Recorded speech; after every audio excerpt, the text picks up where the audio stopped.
दोस्तों गुड़हल के पौधे में यह चीज डालने से आपका गुड़हल का पौधा बहुत ही तेजी से ग्रोथ लेना शुरू कर देगा। ये देखिए, ये जो सफेद सी चीज है इसको डालने के बाद आपके पौधे में जो पत्तियों का पीलापन होता है वो खत्म हो जाएगा। इस चीज को डालने से आपके पौधे में जो कैल्शियम की कमी होती है वो पूरी हो जाएगी। इस चीज को डालने के बाद आपके जो पौधे में नाइट्रोजन की कमी होती है वो पूरी हो जाएगी। इसके साथ ही ये जो आप चीज देख रहे हैं इसको अगर आप अपने पौधे में डालेंगे तो कोई भी फंगस, कोई भी चींटी नहीं लगेगी। और ये जो चीज देख रहे हैं इसमें तो भरपूर मात्रा में फास्फोरस और कैल्शियम भरा हुआ है। तो इसमें से आधे से ज्यादा चीज तो आपको आपके घर पे ही मिल जाएगी, कुछ चीज आपको बाजार से खरीदनी होगी। तो अगर आपने गुड़हल का पौधा घर में लगा रखा है तो इस वीडियो को शुरू से लेकर आखिर तक का जरूर देखिए। मैं आपको बिल्कुल लाइव दिखाने वाला हूँ। वीडियो पसंद आए तो इसे लाइक शेयर करना ना भूलें। चलिए वीडियो को शुरू करते हैं। HLD एक्सपेरिमेंट यूट्यूब चैनल में आप सभी का स्वागत है। दोस्तों आप जो हमारा ये गुड़हल का पौधा देख रहे हैं, सबसे पहले आप देखिए इसकी कितनी अच्छी ग्रोथ हो रही है और इसमें कितनी ज्यादा कलियां भी खिल रही है। देखिए दोस्तों, आप जिस भी ब्रांच में देखेंगे उसमें लगभग 6-7 कलियां निकल रही हैं और यही कलियां हमारा फूल में बन जाएंगी। यानी कि ये जो हमारी कलियां हैं फूल बन जाएंगी कुछ ही दिनों में। तो अगर आपने भी अपने घर में गुड़हल का पौधा लगा रखा है और उसमें बिल्कुल भी ग्रोथ नहीं हो रही है, उसमें फूल नहीं आते हैं, फूल आने के बाद गिर जाते हैं, या फिर उस पौधे में आपके पीलापन रहता है, या फिर उसमें कीड़े लग जाते हैं, इस वीडियो में मैं आपको सभी सॉल्यूशन एक ही वीडियो में देने वाला हूँ। ये देखिए दोस्तों, हमारा जो ये गुड़हल का पौधा है कुछ दिन पहले मैंने इसकी रिपोर्टिंग की थी। दोस्तों होता क्या है, जब भी आपका गुड़हल का पौधा अगर बिल्कुल भी ग्रोथ ना करे तो उसमें आपको एक काम करना होगा। क्या करना होगा दोस्तों, आपको जो इसकी रूट होती है इसकी रूट को आपको थोड़ा सा कट करना होगा। तो रूट कट करने के बाद होता क्या है, हमारा जो पौधा है अच्छी तरीके से ग्रोथ लेना शुरू कर देता है। और दोस्तों हमारा जो ये गुड़हल का पौधा होता है, अगर आप इसकी हल्की सी केयर कर लेते हैं तो ये आपको बहुत ही समय तक, लंबे समय तक फूल देता है। तो आप कोई सी भी वेरायटी लगा सकते हैं, चाहे आप देसी की लगा सकते हैं या फिर हाइब्रिड लगा सकते हैं। कुछ दिन पहले दोस्तों मैंने इसकी जो रूट की प्रूनिंग है वो की थी। रूट की प्रूनिंग करने के बाद आप देखिए इसकी जो स्टेम पे कितनी मोटी हो गई और इसमें इतनी कलियां आई हैं। तो अगर आपको भी अपनी रूट की प्रूनिंग करनी है तो इसके लिए आपको एक काम करना होगा, आपको उस वीडियो को जाकर देख लेना होगा, क्योंकि मैंने आपको डिटेल में बताया है आपको रूट की प्रूनिंग करते समय क्या क्या सावधानियां बरतनी होगी। अगर आप अभी रूट की प्रूनिंग करने बैठ जाएंगे तो आपका पौधा बिल्कुल बेकार हो जाएगा। उस वीडियो में मैंने आपको सारी टेक्निक बताई है। अब चलिए आपका ज्यादा समय नहीं लेते हैं और मैं आपको बताता हूँ ज्यादा कलियां लेने का सीक्रेट तरीका। इसके बाद मैं आपको फर्टिलाइजर जो इसमें खाद हम इस्तेमाल करते हैं वो भी मैं आपको बताऊंगा। मैं आपको बाजार से खरीदने वाली खाद भी बताऊंगा और आपको घरेलू खाद भी बताऊंगा। इसी वीडियो में आपको पूरी नॉलेज मिल जाएगी, आपको कोई और दूसरी वीडियो देखने की जरूरत नहीं पड़ेगी। अब जैसे कि दोस्तों आप देखेंगे ये जो हमारा पौधा है इसकी मैंने हार्ड प्रूनिंग भी की थी। अब कुछ लोगों को पता नहीं होता है हार्ड प्रूनिंग क्या होती है, तो मैं आपको बता देता हूँ। जैसे कि दोस्तों ये हमारी एक स्टेम जा रही है, ये देखिए मैं यहाँ से, जैसे कि हमने इस स्टेम को यहाँ से कट किया, तो इस स्टेम को कट करने के बाद हुआ क्या, इसमें 4 नई स्टेम यहाँ पर निकलनी शुरू हो गई। यहाँ से कट करने के बाद देखिए जैसे कि हमने यहाँ से इसको कट किया, यहाँ से इसको कट करने के बाद ये देखिए 1, 2 और 3 हमारे यहाँ पर स्टेम निकली है और इसी स्टेम के अंदर हमारे आप देखिए कितने ज्यादा मात्रा में फूल निकले हैं। अब जैसे कि दोस्तों ये फूल खिलने के बाद झड़ जाएगा। इसके बाद हमें क्या करना होगा, हम इसको हल्की सी यहाँ से कट कर देंगे। कट करने के बाद इसमें और नई ब्रांच निकलने लगेंगी और हमारा पौधा घना हो जाएगा, छोटा सा पौधा ही। अगर दोस्तों आप गुड़हल का पौधा लगाना चाहते हैं या फिर लगा चुके हैं, तो अगर आप चाहते हैं इसकी ज्यादा हाइट लेना तो आप ज्यादा हाइट ले सकते हैं। लेकिन दोस्तों अगर आपने इसे टेरेस गार्डन में लगा रखा है तो आपको क्या करना होगा, आपको इसे बिल्कुल मेंटेन रखना होगा। ज्यादा आप इसको ऊंचाई पर मत लेके जाइए, आप इसको यहाँ से ऊपर से हल्का हल्का कट करते रहिए। जैसे कि आप कट करते रहेंगे तो ये घना होता जाएगा और जितना ज्यादा घना होगा उतने ही ज्यादा इसमें फूल आएंगे। तो दोस्तों फूल जैसे कि मैं आपको दिखाता हूँ, कुछ हमारे फूल खिल के झड़ चुके हैं। तो जैसे कि दोस्तों ये आपके फूल झड़ जाते हैं, आपको क्या करना है, इसको आपको यहाँ से तोड़ देना है। तोड़ने से होगा कि दोस्तों इसकी ग्रोथ जो है दोबारा से स्टार्ट हो जाएगी। अगर इसमें फूल ऐसे ही लगे रहेंगे तो इसकी ग्रोथ नहीं हो पाती है। इसीलिए जैसे कि ये हमारे फूल सूख जाते हैं तो इन फूल को आपको यहाँ से तोड़ देना है। देखिए हमने इस फूल को तोड़ दिया है। अब जैसे कि हम इस फूल को तोड़ देंगे तो हमारा जो सेकंड वाला फूल है ये खुलना शुरू हो जाएगा।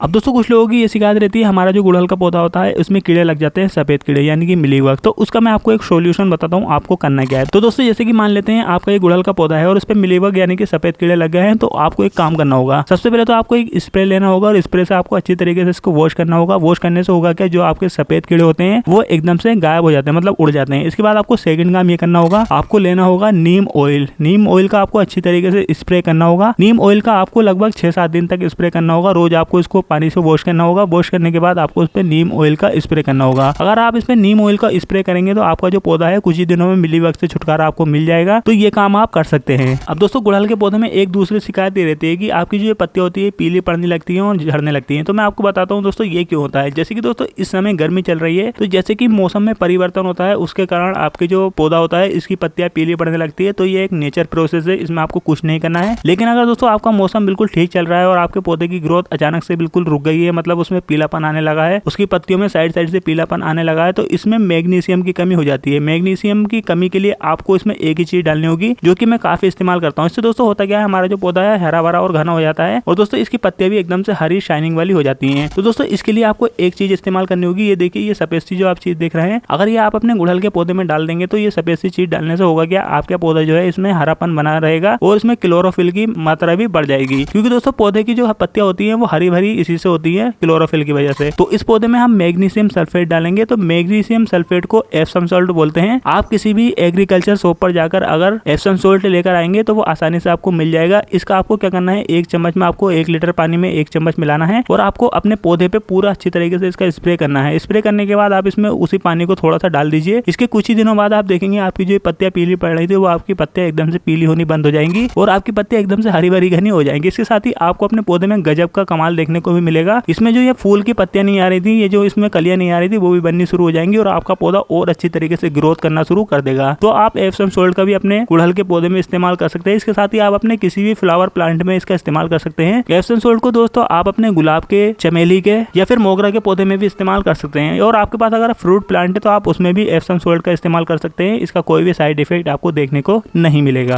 अब दोस्तों एक शिकायत और रहती है, जैसे कि आपने गुड़हल का पौधा लगा रखा है यानी कि हिबिस्कस का पौधा लगा रखा है तो इसमें काफी चींटियां आ जाती है, फंगस लग जाता है। तो इसके लिए मैं आपको एक घरेलू चीज बताता हूँ दोस्तों। हमारे घर में जो खाने वाली हल्दी पाउडर होता है, उस हल्दी पाउडर को आपको क्या करना है, थोड़ा थोड़ा सा आप अपने पौधे में डाल दीजिए। इससे दोस्तों होगा कि इसमें जो चींटियां वगैरह आती है ये नहीं आएंगी और आपके पौधे में जितना भी फंगस की दिक्कत होती है वो फंगस की दिक्कत नहीं आएगी। तो मैं इसमें सिर्फ 1 चम्मच या फिर आधा चम्मच डालता रहता हूँ समय समय पे। आप इसको 1 महीने में 1 बार डाल सकते हैं। इससे दोस्तों आपके पौधे में जो ये आपको चींटियां देखने को मिलती हैं, जो हल्का हल्का सा इसमें फंगस लग जाता है, वो नहीं लगता है। क्योंकि जो हमारी हल्दी पाउडर होता है इसमें एंटी बैक्टीरियल गुण होते हैं, जिससे कि हमारे पौधे में जितनी भी मतलब बैक्टीरिया होते हैं, जिससे कि हमारे पौधे में जितना भी यहाँ पर फंगस लगता है वो फंगस नहीं लगता है। तो आप हल्दी पाउडर का स्प्रे भी कर सकते हैं। इसके साथ ही आप इसमें मिट्टी में 1 महीने में 1 बार इसको डाल देंगे तो आपके पौधे में कोई भी दिक्कत आपको देखने को नहीं मिलेगी। उल्टा आपका जो पौधा है वो अच्छी तरीके से ग्रोथ करने लगेगा। हल्दी पाउडर को दोस्तों आप अपने किसी भी प्लांट में इस्तेमाल कर सकते हैं। आप गुलाब के, गुड़हल के या फिर किसी भी पौधे में इस्तेमाल कर सकते हैं, फ्रूट के प्लांट में भी। तो एक बार आप हल्दी पाउडर का भी अपने गुड़हल के पौधे में इस्तेमाल करके जरूर देखें। अब इसके बाद दोस्तों अगली चीज जो हम डालने वाले हैं वो आपके पौधे में कैल्शियम की कमी को पूरा करेगी। क्योंकि दोस्तों किसी भी फल या फिर फूल को बढ़ने के लिए कैल्शियम की काफी मात्रा में जरूरत होती है। इसके साथ ही अगर पौधे की ग्रोथ आपको बढ़ानी होती है तो इसके लिए आपको कैल्शियम की काफी जरूरत होती है। क्योंकि दोस्तों अगर आपके पास कोई अमरूद का पौधा है, कोई अनार का पौधा है या फिर कोई भी फ्रूट का पौधा है तो उसमें अगर आपको बढ़ाना है अपनी पौधे की ग्रोथ को या फिर आपको फ्रूट के साइज को अच्छा रखना है तो इसके लिए आपको इसमें कैल्शियम देना होगा। तो दोस्तों कैल्शियम की कमी को पूरा करने के लिए हम अपने पौधे में एक चीज देते हैं। दोस्तों ये आप दे सकते हैं, मेरे पास है ये चीज, इसका नाम है बोन मील। तो दोस्तों बोन मील होता क्या है, इसके फायदे आप यहाँ पर पढ़ सकते हैं। फलों की पैदावार और सेहत में ये मदद करता है। कैल्शियम की इसमें भरपूर मात्रा होती है। पौधों का ये ऑर्गेनिक विकास करता है। जड़ों को तेजी से विकास करता है, मतलब जड़ों में भी तेजी आती है। जब जड़ों में तेजी आएगी तो आपका पौधा और अच्छी तरीके से ग्रोथ लेगा। इसके साथ ही दोस्तों इसमें फास्फोरस एवं नाइट्रोजन का भी बेहतरीन स्रोत होता है। बोन मील को दोस्तों आप 1 चम्मच 2 महीने या फिर 3 महीने के अंतराल में डालते रहिए। इससे आप खुद देखेंगे आपके पौधे में जितनी भी कैल्शियम की कमी होगी वो कैल्शियम की कमी पूरी हो जाएगी। क्योंकि दोस्तों कैल्शियम की कमी से हमारी जो ये स्टेम होती है ये भी कमजोर पड़ जाती है। अगर दोस्तों आप बोन मील का इस्तेमाल नहीं करना चाहते हैं तो मैं आपको एक घरेलू तरीका भी बताता हूँ। आपके घर में जो अंडे आप खाते हैं उस अंडे के जो ऊपर के छिलके होते हैं उस छिलकों को आपको अच्छी तरीके से एक बार धूप में सुखा लेना है 3-4 दिन तक। जैसे कि आप इसको अच्छी तरीके से धूप में सुखा लेंगे, धूप में सुखाने के बाद आप इसको थोड़ा थोड़ा अपने पौधे में इस तरीके से डाल सकते हैं। इसमें डालने के बाद आप मिट्टी को अच्छे तरीके से गुड़ाई कर दीजिए। मिट्टी की गुड़ाई करने के बाद आप खुद देखेंगे आपके पौधे में जितनी भी कैल्शियम की कमी थी वो पूरी हो जाएगी और आपके पौधे में इस तरीके से की कलियां भी आने शुरू हो जाएंगी। तो दोस्तों मैंने आपको दोनों विकल्प बता दिए हैं। आप चाहें तो बाजार से बोन मील लेके आ सकते हैं या फिर आप घरेलू भी इस्तेमाल कर सकते हैं। अब इसके बाद दोस्तों मैं आपको एक घरेलू चीज बताता हूँ। जैसे कि दोस्तों अगर आपके पौधे में नाइट्रोजन की कमी होती है तो आपके पौधे में नई नई पत्तियों का विकास नहीं होता है। इसके लिए दोस्तों मैं आपको घरेलू चीज बताता हूँ। दोस्तों ये है हमारी चाय की पत्ती। क्योंकि दोस्तों चाय सबसे ज्यादा घरों में पी जाती है और रोजाना सुबह शाम चाय जरूर पी जाती है। तो चाय पीने के बाद जो हमारे इसमें पत्ती निकलती है ना, इस पत्ती को आपको फेंकना नहीं होता है। इसको आप अच्छी तरीके से वॉश करने के बाद धूप में सुखा के रख लीजिए और धूप में सुखाने के बाद आप इसको अपने पौधे में इस्तेमाल कर सकते हैं। तो दोस्तों आपको उसको अपने पौधे में कितना इस्तेमाल करना है तो ये डिपेंड करता है कि आपके पौधे का साइज कितना है। जैसे कि हमारा पौधा बहुत बड़ा है तो इसमें हम 2 चम्मच डाल सकते हैं। इस तरीके से हम हल्के हल्के हाथ से इस तरीके से डाल देंगे। तो डालने के बाद कुछ ही दिनों बाद आप देखेंगे आपका जो पौधा होगा इसमें बहुत ही अच्छा इसका विकास हो जाएगा और इसमें जो नाइट्रोजन की कमी होती है वो नाइट्रोजन की कमी पूरी हो जाएगी। इसके साथ ही इसमें नई नई पत्तियां और नए नए फूल भी आने शुरू हो जाएंगे। तो मैं समय समय पे इसको डालते रहता हूँ। आप इसको 10 दिन में या फिर 15 दिन में एक बार 1 चम्मच डाल सकते हैं अगर आपके पोट का साइज 8 से 10 इंच का है। तो ये देखिए आप जो हमारा जो पोट का साइज है थोड़ा बड़ा है, इसीलिए मैंने इसमें 2 चम्मच का इस्तेमाल किया है। तो हर 15 दिन में आप इसमें 2 चम्मच का इस्तेमाल कर सकते हैं। इसके साथ ही दोस्तों अगर आपके पास गोबर की खाद है तो आप गोबर की खाद भी इस्तेमाल कर सकते हैं। गोबर की खाद से भी नाइट्रोजन की पूरी कमी पूरी हो जाती है। इसके साथ ही आप चाहें तो इसमें केचुआ खाद यानी कि बर्मी कंपोस्ट का भी इस्तेमाल कर सकते हैं। बर्मी कंपोस्ट से भी आपके पौधे में फास्फोरस की जो कमी होती है वो मिल जाती है और जितने भी मतलब नाइट्रोजन की कमी होती है वो सभी पूरी हो जाती है। तो ये सभी घरेलू खाद डालने के बाद आप खुद देखेंगे आपका जो ये पौधा है बहुत ही अच्छी तरीके से ग्रोथ करना शुरू कर देगा। अब दोस्तों अगर आप अपने गुड़हल के पौधे में ये सभी चीजें डालेंगे जो मैंने आपको बताई है तो आपका पौधा एकदम से ग्रोथ लेना शुरू कर देगा। इसमें भर भर के कलियां भी आएंगी, भर भर के इसमें फूल आएंगे और उसके साथ ही ही आपके पौधे का तना भी मजबूत हो जाएगा, जड़ों का विकास भी होना शुरू हो जाएगा और इसके साथ ही आपके पौधे में जितनी भी रोग होंगे, जो भी बीमारी होंगी, वो सभी खत्म हो जाएंगी। तो ये मैंने आपको 4-5 चीजें जो बताई हैं, इसमें से आधे से ज्यादा तो आपको आपके घर में ही मिल जाएंगी और बहुत ही सस्ती ये चीजें होती हैं। दोस्तों आपके घर के किचन में आपको ये सभी चीजें मिल जाएंगी। तो इस तरीके से आप अपने गुड़हल के पौधे में बहुत ही तेजी से विकास ला सकते हैं। और दोस्तों कुछ ही दिनों पहले मैंने आपको इसकी रिपोर्टिंग करके भी दिखाई थी, आप उस वीडियो में खुद जाके देखिए ये पौधा कितना छोटा सा था। लेकिन दोस्तों अब मैंने इस पौधे में जो काम किए हैं उसके बाद आप खुद इसकी ग्रोथ दे सकते हैं। मैं कोई भी इसमें फेक नहीं बता रहा हूँ, आप हमारी पिछली वीडियो जाके देख सकते हैं, उसका लिंक मैं आपको वीडियो के डिस्क्रिप्शन में दे दूंगा। तो दोस्तों अगर आपको हमारी आज की वीडियो पसंद आई हो तो इसे लाइक करें, शेयर करें और हमारे यूट्यूब चैनल HLD एक्सपेरिमेंट को सब्सक्राइब जरूर करें। अगर आप इस वीडियो को फेसबुक पर देख रहे हैं तो हमें फॉलो करना ना भूलें। चलिए मिलते हैं अगली नई वीडियो में। Thank you for watching.